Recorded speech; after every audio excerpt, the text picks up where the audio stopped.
about church, religion, and spirituality with a dash of recovery thrown in. If you've ever had questions about the church, maybe a bit jaded in your attitude toward religion, well, you've come to the right place. Our host, he was an honors philosophy student, ordained a Presbyterian minister, planted 3 churches, taught at a prestigious university, but now he's just an aging curmudgeon who never quits asking the question why. The host of Church Hurts and Dr. John Bass. I was only 15 when I first thought about going into the ministry. In light of the fact that I hadn't grown up in church and my mind was filled with sex, isn't that what being 15 means? It was a unique spiritual dynamic. Still, it was at that age that I received a call, as the church would call it. That was a long time ago. But isn't it interesting that I talk about that, ministry and sex, in the same breath? As I look back upon it, I never really veered from that direction for the next 30 years. Wait, am I talking about my call to the ministry or a mind filled with sex? Sometimes I wonder if they aren't the same thing. Uh-oh, we're headed for trouble here. Since I'm in the distant past, I might as well go down those ancient streets.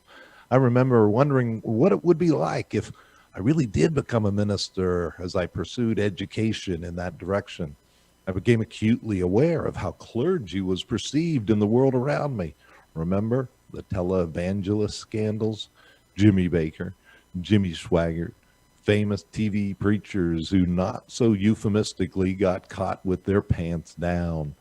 I'm not sure what the numbers were, what the cause and effect formula was, or who exactly is to blame. But I do know that church attendance has declined significantly in my lifetime, and dignity and respect for the clergy has gone with it, and a lot of people roll their eyes when this subject comes up. You see, it didn't stop with the headlines. Almost anyone close to the church knows of some story where sexual scandal in church got into their world. This minister did this, that priest did that, the volunteer who disappeared, with rumors following them. Just this week, I talked to a man who is a generous donor on my support team at Standing Stone Ministry. He's a deacon in his church and takes meals to seniors during the pandemic. And he was telling me about the background check he had to go through to be a volunteer to take meals to seniors. So today we brought an expert uniquely qualified to speak on the subject of sex, church, and ministers. Oh my. Welcome to Church Hurts and Reverend Ned Beadel. How's that for an introduction? That's pretty amazing, but pretty Ned, right on. I've opened up a can of worms, but you're used to it.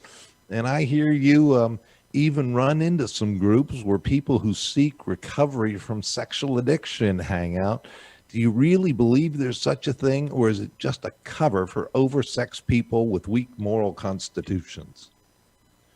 I'm of the mindset that there really is a problem with sexual addiction today. I think it's much more prevalent today than it was ever before in the past, only because we have much more media input into a person's life than we've ever had before. 60 years ago, it was very difficult to get access to pornographic material or sexual material.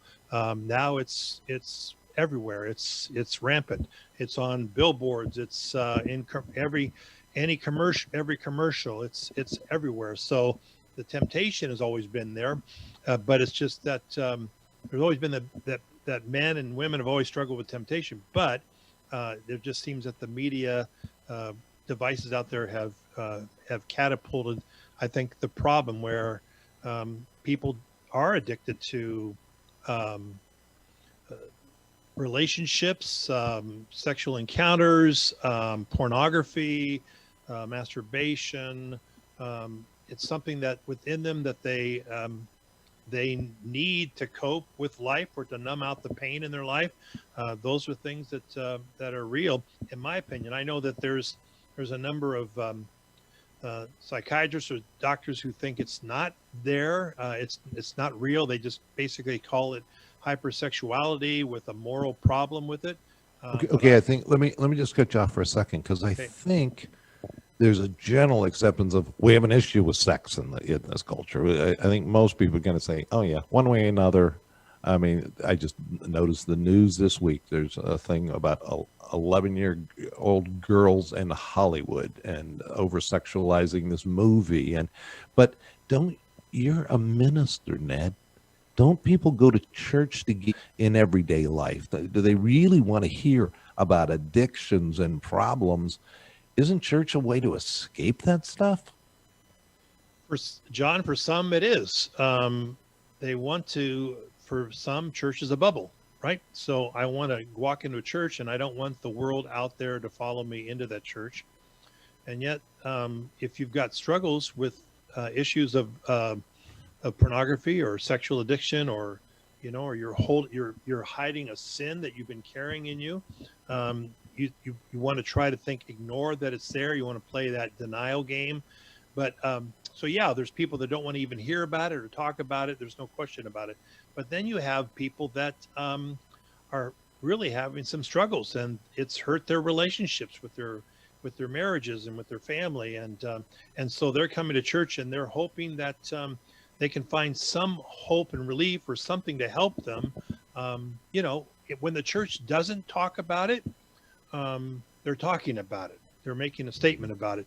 But yet, the answer is not necessarily just to be obsessed and talk about it all the time, but I think to honestly deal with it as it comes and needs to be discussed. So, yeah, and especially when you've got one book of the Bible called the Songs of Solomon that are pretty graphic in a literary way about sex and the feelings of romance, and so it's part of that. And plus, we've got drama in the Old Testament with David and Bathsheba. So I mean, Let's stay for a second on that Song of Solomon. There was a whole period, like hundreds of years in the history of the church, that interpreters of the Bible went to extreme lengths to talk about how that was the spiritual analogy, that it really wasn't about what it said it was. And fortunately, we got to the place that somebody came along and said, what if it means what it said? What if it really is this amazing, sensual love story? And people are like, oh, church is supposed to be clean and not dirty like that. Might there be a connection? Well, before we even get down that sidetrack, Ned, you have a story that gives you a passion for people who struggle with this kind of thing. And before I act like that's people just out there miscellaneous who are those strangers, probably almost none of us have had life that hasn't in some way been affected by people's attitude towards sex that was unhealthy. How did you get to the place that you're so healthy and you're kind of an expert? Is there a story behind it? Well, the story behind for me has been that I've had my own struggle with pornography and addiction and masturbation from many, many, many years ago, and it's not that I'm over my struggle with lust, because I'm a typical male and I see things that can be stimulating, and there are times that those feelings, that flesh comes, that fleshly nature within us that rises within, and temptation still. I'm not immune from temptation, but many, many years ago I had a struggle with pornography, and I was addicted to it, and I wasn't an internet person, because when I was struggling with it, there wasn't the internet like it was today, and you had to go to video stores to rent, soft porn videos, or hardcore, which I never did hardcore, but soft porn videos, and there's a rush of secretly going in there, looking at videos, renting them, hiding them,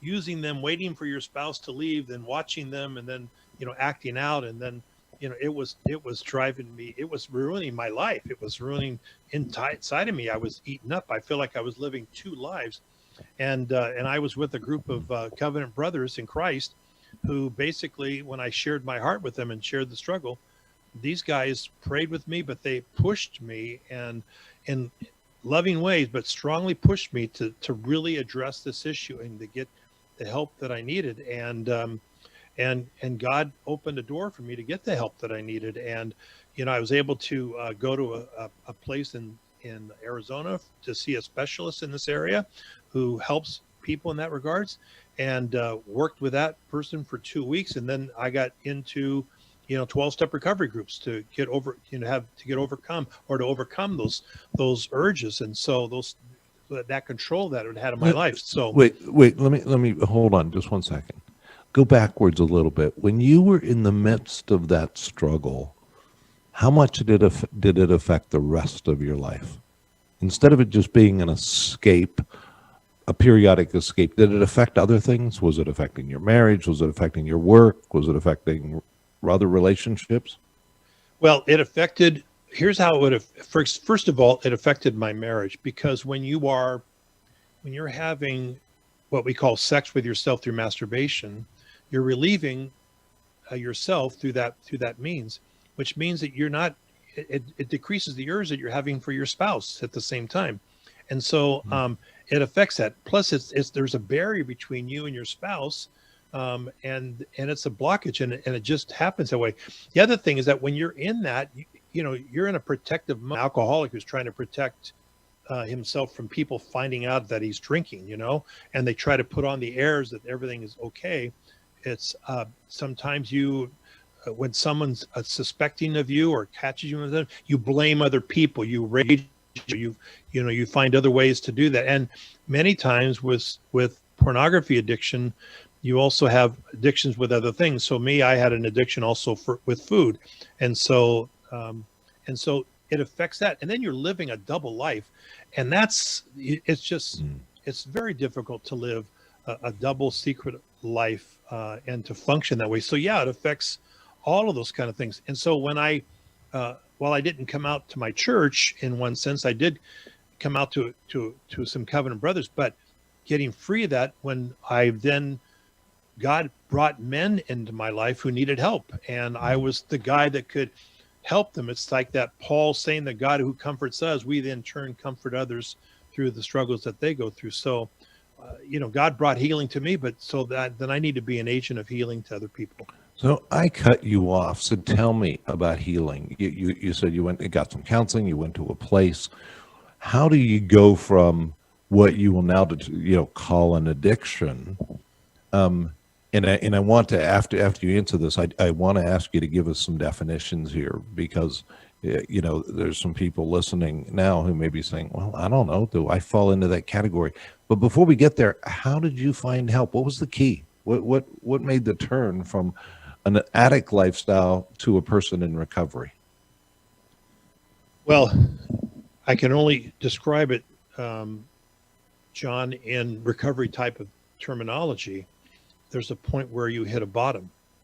And when you feel like your life is falling apart, like the first step is you admit you're powerless over this problem in your life. And so as a Christian, I didn't want to be struggling with this. I felt tremendous guilt and shame, and yet I was caught in this cycle. And I can't tell you how many times I would pray to God, please stop this from me. And I promise I'll never do this again. All those kind of, you still have the struggle. And so you get to a point, just like any addict and any other addiction, you get to that point where you hit a bottom, and everybody's bottom is different, right? And so I hit my bottom. I shared with my Covenant brothers, and they pushed me. And that I think hitting that bottom, having my Covenant brothers push me to get help, and then them, turning me on to a place in Arizona to do that. And I recognize that's difficult for a lot of people to do that. In fact, even when I had to get help, I had to call my denomination and talk privately to somebody in the insurance agent part, and told them, here's the struggle I have. And they were very helpful and said, we will be able to cover that for you through that outpatient care in that regard. So that was very supportive of that. But again, you hit a bottom, and then you get the help. And here's the thing, you have to be willing to turn your life and your will over to God for help. There's the point where you surrender your heart and your life to God to help you, and here you were a minister, and they're telling you what you need to do is turn your life and your will over to the care of God. That right. Had to be humbling. right? Very humbling. But, and yet in many ways, I was turning my life and will over to God, but there was still a struggle that I was not turning this part of my life and will over to Right. God. And most recently, I've been really battling my addiction to food as well.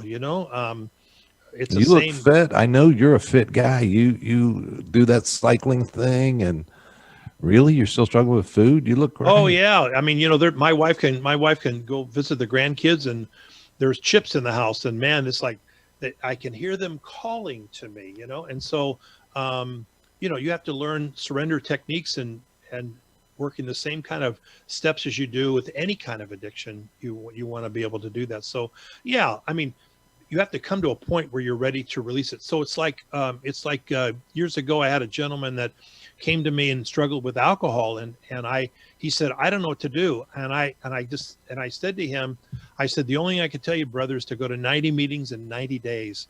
And his comment to me is that I can't do that. And then I said, then drink, because because there's really nothing I could do to help you unless you're at that point where you're willing to do whatever it takes to get the help you need to do. And eventually he did do that. Give me some definitions here. What's the difference between the person who says, "Oh, I occasionally look at porn"? Of course, now it's a whole different day with everybody full access to whatever they want on the internet. We know that. The person who would say, "Oh, yeah, that's a struggle every once in a while. It's not even a struggle. I just enjoy that," versus someone who says, "No, I'm really addicted to it." How do you put those categories in there? Who should go to a meeting and who should maybe be looking at it just in a different way? Well, it's a great question. And there's really not an easy way to answer that in categories, in strict categories. But it does help John to understand this. And so, I mean, you gave me these questions before, so I was able to kind of think about some of these things. So, it's like, to me, one of the things that I realized when I was in my addiction, strong in it, is you objectify women, because women are objects to you. You don't, there's no intimacy. You don't know who they are. You don't really even care whether that's somebody's wife or somebody's mother or somebody's daughter or something like that, or a person made in the image of God. And so you kind of objectify. But so here's the way that I understand. Here's the way that I would tell you this. It's kind of like, remember when we were kids growing up, we had to watch this movie in high school called Reefer Madness, and you remember that the whole premise of the Reefer Madness movie that everybody had to watch was that that if you smoke pot, you're going to become a drug addict, right? And so it was trying to put the fear of God into you not to smoke pot, because if you smoke pot, you're going to become a drug addict, right? You're going to become a heroin addict. And so they would show somebody one day smoking the reefer, and then the madness the next day that he'd be putting something in his arm. And, we now know that that smoking pot doesn't necessarily mean you're going to become a sex addict. Or a drug addict. But here's the interesting thing. Drug addicts, most 98% of the drug addicts started with pot. It's the same thing. Watching porn once in a while, for sure, it's not going to turn you into a sex addict. But sex addicts always started with one or two, or once a month or twice a month. And then it moves from twice a month to once a week, and then from once a week to twice a week. And then you say only on Mondays, right? And now it's only on Monday, Wednesday, and Friday. And the weekends I don't do that, or I'm only doing, you see what I'm saying? You negotiate, you minimize, you rationalize it. And then all of a sudden, those who are addicted to porn started off just casually watching once in a while. But that doesn't mean that anybody who casually does it once in a while is going to become a porn addict. Okay, so I'd say the definition would be the degree that this is leaking in and affecting other areas of your life is something you really ought to pay attention to. Absolutely. And that would be said of anything that we would put in the addiction kind of category, isn't it? Right. Someone says, I love the one somebody said about alcohol. They asked, so do you wonder if you're an alcoholic? And the basically the response is normal people don't. Right. So if you're even asking the question, maybe you have an issue. But this is church hurts, Ned. And you're willing to get honest about a lot of things. We got to get honest about church. You know, church has historically really not done well with this stuff, have they? No. Historically, I would say you're absolutely right. So you look at you mentioned the Jim Baker, the Jimmy Swaggart scandals. In one sense, you could almost when you'd listen to Jimmy Swaggart, rally against people that were struggling with sex and sexual immorality. It's one sense he's almost crying out, "I need help because I've got a problem with myself." And the louder he screamed about it, the more other people said I bet he's got a problem with that. And so, they don't deal well with this kind of thing, because when you ever talk about this issue, there's that mantra that somehow there's perversion around it, and for some sex addicts there is some perversion, but most people are not at that level. And so, but there's that shame and that deals with that. So a lot of people it's very difficult for people to come forward and talk about those things. Plus the church, up until about 20 years ago, it was still living in the Victorian age and attitudes towards this, it's very difficult, but I think things have in many ways have changed. I know the church that I attend, we've done a couple of studies on sexual purity, and we've done, we've done some video teachings on it. And there's some great material out there today that's really helping a lot of Christian guys deal with this. Plus, we've got recovery groups in churches, and we got Christian recovery groups, and so there's been a lot advanced to do that, but historically, it's not been one that we've talked about. And again, like I said to you before, it's almost like AA. If you're an alcoholic and you go to AA, people say, "Oh, okay, that's cool." But if I go to Porn Addicts Anonymous, then they go, "What's that about?" Right. There's a stigma. Yeah, so the anonymity side can really be helpful. You're putting a lot on the line, and I want to thank you. I just think, it's so embarrassing in a way, for people to say, "Oh, what's the stereotype?" Now you've been in ministry and have such a credible ministry for so many years. It probably gives you some courage that you put some time there. But I do want to thank you, and at the same time, just push though, because again, at Church Hurts, we acknowledge that's amazing what you're doing in your church. You have recovery across the board for people with all sorts of recovery issues, and it's really neat. But you're unique. The point is you're unique, and you've been trying to get other people to say, "Hey, you really ought to." There's rooms all over this country filling up, no matter what label you put on, whether it be NA or AA, or there's just this huge need for addiction work in this country, and yet in the church, it's still the low bottom of the totem pole. You talk about being a pastor who's in charge of recovery groups. One of the pastors said he gave himself the name the pastor of pain, which I thought was pretty funny. But man, that's the low end. It's still not really respected, and yet you'd think the church is a place where they ought to thrive on this stuff, right?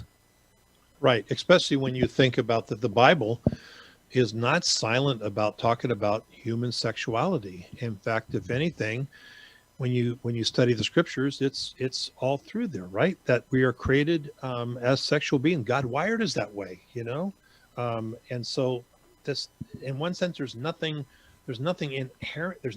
inherently evil about having sexual feelings. Of course, after the fall, then we know that sin can get in there and we can get messed up and corrupted and all those kind of things. But even still, God created us to be sexual beings, and not just for procreation, but for pleasure as well too. So there's great pleasure in that. So I enjoy life with my wife, and I enjoy the pleasures that we have together. So and that's something to be celebrated. But I think it's only been recently we've been able to maybe start to have dialogue about that. I can tell you this, that whenever and it's not that when I've ever preached on this particular topic when I was pastoring a church, And maybe I do it maybe once a year or every other year, whenever the scripture was bringing. You could hear a pin drop on the You carpet, bet. You bet. because people were like, "This is um, wow, this is it mesmerizes people to have to talk about it." And yet, after talking about it and dealing with an honest and open and frank way, with respecting, without protecting my own anonymity, but protecting everybody else's confidentiality as well. Never graphic, never anything like that nature. But the point would be is that people then come to me and say, "Thank you for that." Or all of a sudden I get calls from a wife's husband who's, said, "Boy, I needed that. And this, how do I get help? Can we talk?" Yeah. Yeah. That's the good stuff. I want to bring Paul in here. As he joins us, it just reminds me of early in my ministry when I was preaching.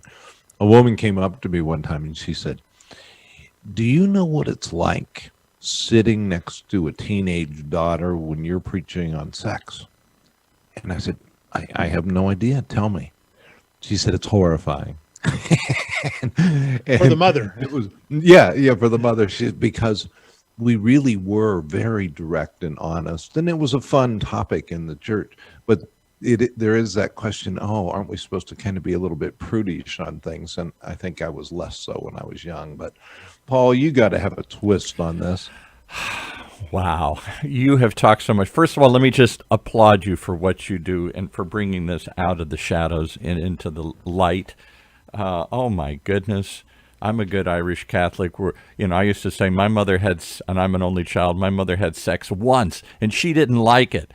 That's the way I was brought up to believe. Real women don't do this. Come on. Pure women, holy women, going back to the days of the Puritans and the Catholic Church having celibate men lead the congregations. It's just, why are we so hung up about sex? And is it just in Western society?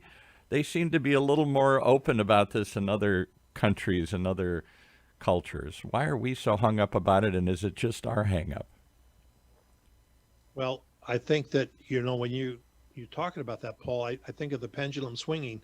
So in years past, it was the pendulum swung upon the Victorian attitude that we don't talk about this. We make all the jokes and the comments, and we don't say anything about that.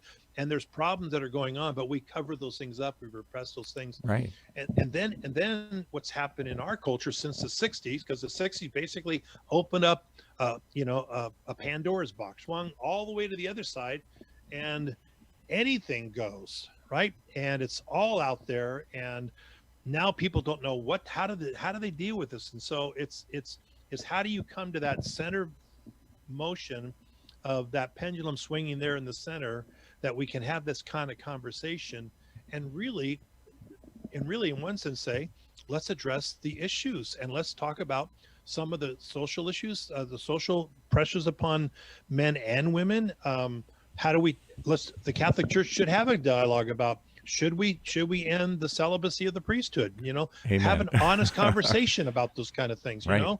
But hey, Ned, let's really apply what you said. The last couple of weeks, Jerry Falwell's son, sexual scandal. We're talking about the group that's supposedly really conservative, the former kind of moral majority. Right. And when he gets caught, what was the caught this time? The scandal was a threesome. His wife. Yeah. It was a threesome kind of, whatever, some other strange thing. It's not just having an affair. It's having letting other men have sex with your wife and watching this. Yeah, right. Right, So and yet, if you had somebody on the left who did something like that, the media would play it way down, right? They would say, "Oh, that's normal behavior," or what? Who are we to get involved with people's personal lives? Well, right? you can't necessarily go there. They took Epstein out pretty good, but that's not quite in the church context. Right. But I think and right have this hang up about sexual issues. We're either trying to repress it and deny it or not even talk about it,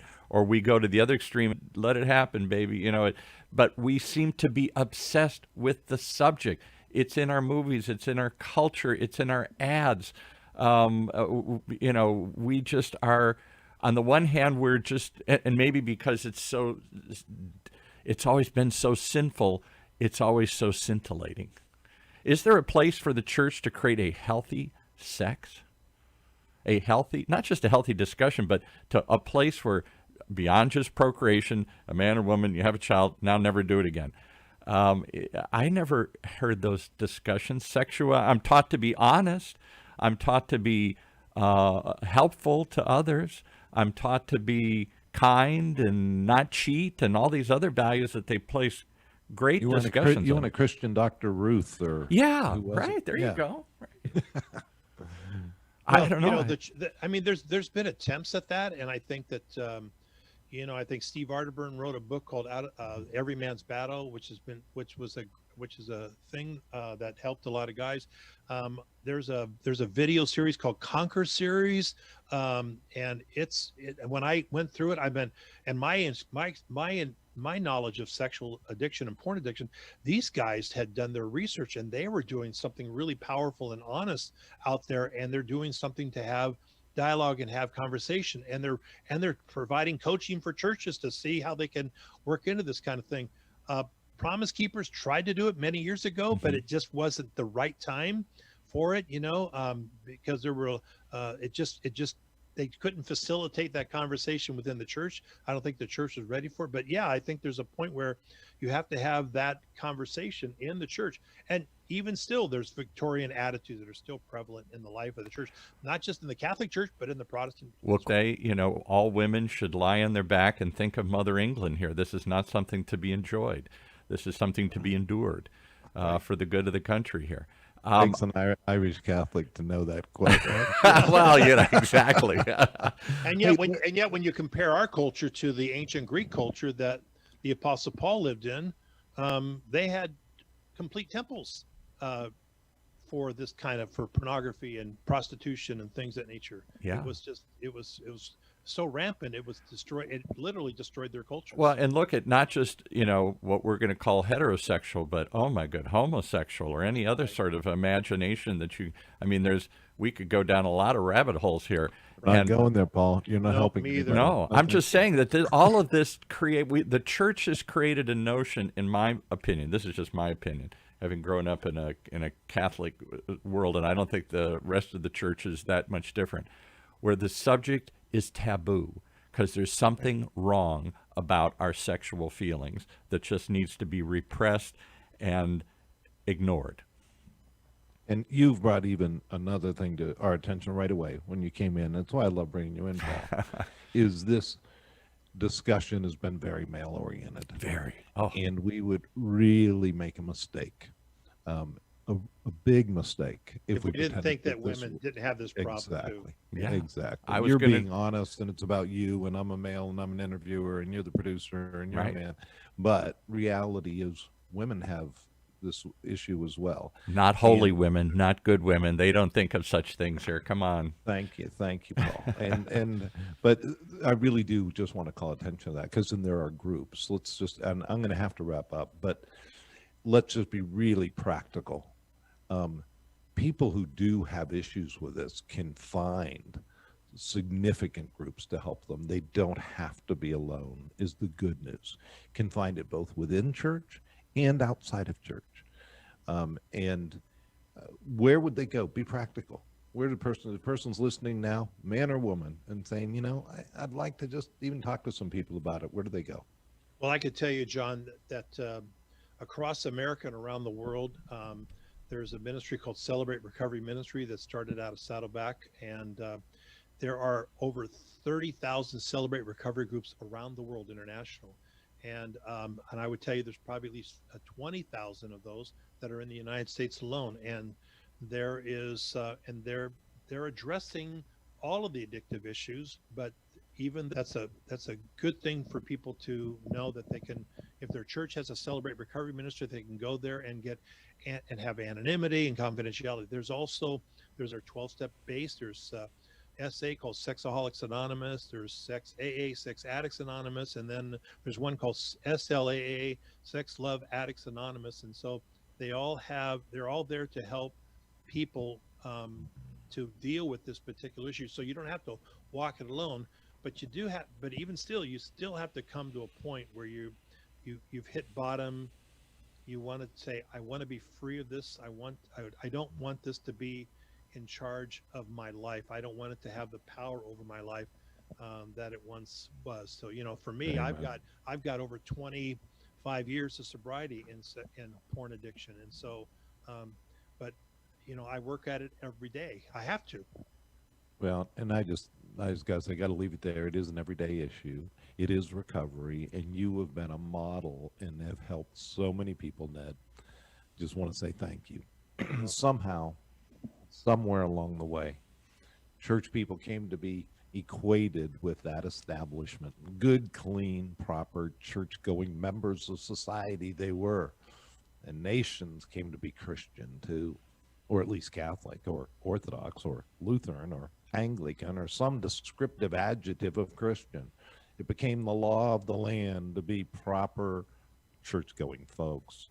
In my day, the number one objection to the Christian faith I heard was the church is filled with hypocrites. Nowadays, we're told in the postmodern era, we live in the postmodern era, or the post-Christian era. Being a church is just passe. Christianity is a belief of the naive ancients. Now it's common for people to refer to themselves as being scientific, as if that is a natural antonym for Christian. I'm one who believes that the historic Christian faith has never been defeated logically in the world of ideas, despite of what academia claims. Aquinas's 5 proofs for the existence of God stand up quite well when submitted to intellectual rigor. But what does that have to do with sex? Try to follow me here. Many people are curious about God's will. I've taught whole courses on the subject. The Apostle Paul actually boiled it down to one sentence.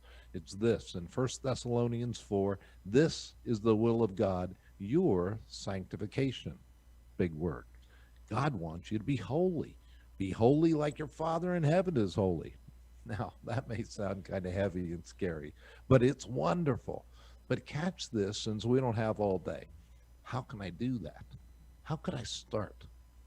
We read it's God's will for you that you should be holy, sanctified. And the first thing on the list is that you avoid sexual immorality. Sex matters. Wait, you mean to get right with God, that I have to somehow deal with my sexual behavior? Yep. Yikes. Anything but that, right? You see, God knows us. He made us. He made us sexual beings, and when he calls us to himself, he knows he is calling sexual beings. Sex is great. He tells us that. Just get it in the right context, or you're going to have a really messed up life. I'm so glad that there's an option. And God's hand is there to hold along the way, and it's worth a thought. This is John Bash for Church Hurts In.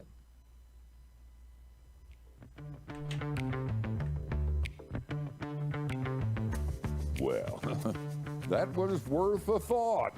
First brings us to the end of this edition of Church Hurts And. Next week, it's rumored we'll be walking on the edge of controversy, stirring the pot of denial and finding movement of the divine in unlikely places. Be sure and join us.